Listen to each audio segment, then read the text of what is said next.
Greetings to you from wherever you're watching us tonight. This is the Tuesday edition of Sports Tonight. I'm Yemi Adebayo.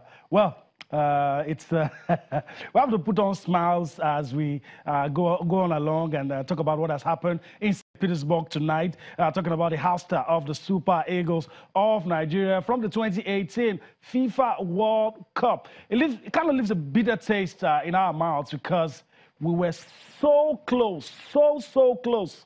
But yet, so far, Nigeria is out of the 2018 FIFA World Cup in the first round. And, well, again, our nemesis, Argentina, responsible for the house-star. They needed to win, and of course, they did what they had to do. They won the game. All right, so let's do what we have to do here tonight and take a look at the game. What happened? What are the lessons to take from this game? In my own view, I felt the Super Eagles played well, were gallant, even in defeat. And we'll see what happens in the future. It's a young team. We'll see what happens. I know a lot of people, the mood out there is a bit, gloomy, but we have to do what we have to do. The Eagles did what they can, and of course, they're out, and we'll enjoy the World Cup and see where it goes and who eventually becomes the winner of the World Cup. This is a night where you want to talk. This is a night where you just want to say something. Talk about the Super Eagles. Talk about the games at the 2018 FIFA World Cup. Senegal, the Teranga Lions, are the only team flying the flag of the African continent. And who knows? They might just be joining their four brothers. Who knows? But this is how you can be a part of the show tonight. Join us on Facebook, Channel Sports. Get across to us on the Twitter handles that you have on your screen. Talk about the Super Eagles tonight. Talk about the Super Eagles tonight. Talk about how it feels to see the Super Eagles lose a game. They were close, very close to seeing it out. But of course, they conceded that goal. All right, so that's how you can be a part of the show. Let's talk. Let's make it a dialogue tonight on the show. Okay, so that's it. Let's take a quick time out, and when we return from that time out, we'll be doing everything Russia 2018. And of course, I'll introduce my partner that starts off the show to you, and hopefully we'll link up with our man, Austin Okon Akpan, and see what he has to tell us. He's right there in St. Petersburg, and of course, he's going to be able to help us feel the pulse of Nigerians right there in Russia.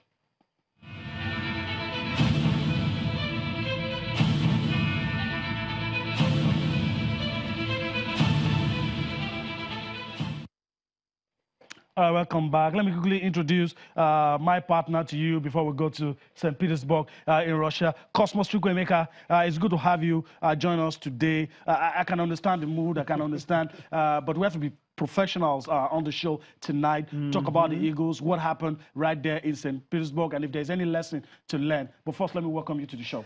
Well, it's not particularly a nice day to be on the job today, but of course, as you have a job to do. We have a job to do, and that is why we're here right here on Sport Tonight, and we have to do a job. So good evening. They were so close, but then several talking points in that match, especially in the second half. Lots of Nigerians are already ranting on the social media about the seemingly biased attitude of the referee, especially the. Well, you don't want to call it. You don't want to call it rants, views. I mean, everybody. As I said, rants and all. They're talking points. As I said, they're talking points. It's something we have to talk about.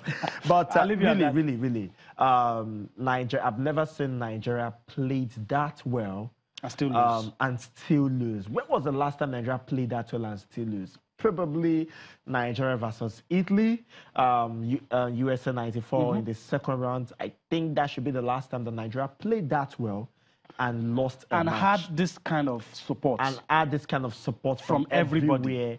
And of course, for the first time in a very long while, Nigerians are not abusing the team. Yes. They are instead, as I said, transferring aggression to the center referee. But really, several talking points, and we're going to be doing that today. We'll do justice to that. Let's go to Russia now, St. Petersburg, to be precise, and link up with our man, Austin Okon-Akpan.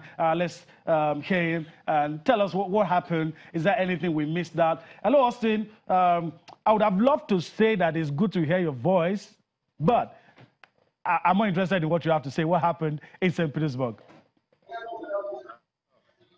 Tough things here for followers and supporters of Nigerian football. Yeah, I mean, what a time to lose it. They lost it when we're beginning to believe that our record can be broken. They lost it when they started playing with a spark. They lost it when we're beginning to believe that Nigeria can make it to the round of 16. Let's give it up to the Argentine team. They came with the belief that we didn't have. They came with the confidence that they can beat Nigeria, and they did. I'm about to leave the media center to the venue of the press conference, but I tell you, the Nigerians I see here, they're all broken. I'm sure by the time we get outside, we're expecting them to be very loud today, but they'll be very quiet. It's disappointing to lose it at the 85th minute. Okay, let me ask you, a lot of people, what can you say about the officiating? Give me an unbiased view. We were watching on TV. You were right there. You saw it all, saw the angles we didn't see. What's your take on the officiating? I think it was a tense match where a lot of emotions flow. The referee, I think, got it wrong with that penalty call. I don't want to blame VAR. No, the referee got it wrong. Probably Odion shouldn't have even touched the ball. Just raise your hand to the call and then be in the face of the referee. But maybe the referee just said, like, look, you had an advantage and you shot wide. Look, this is what we suffer whenever African teams play South American teams. The tempo of the game. We mentioned it at the presser yesterday. That question was thrown to Brian Idowu, that it's just something about African teams not knowing how to lock down this team. And surprisingly, they did so well, because at some point the referee also, got in control. You could see he was also giving the cards to the Argentine players. I think the officiating was fair. It was a very tense match. It was a match of two halves. It was a match of a lot of movement. You could see the referee running here and there.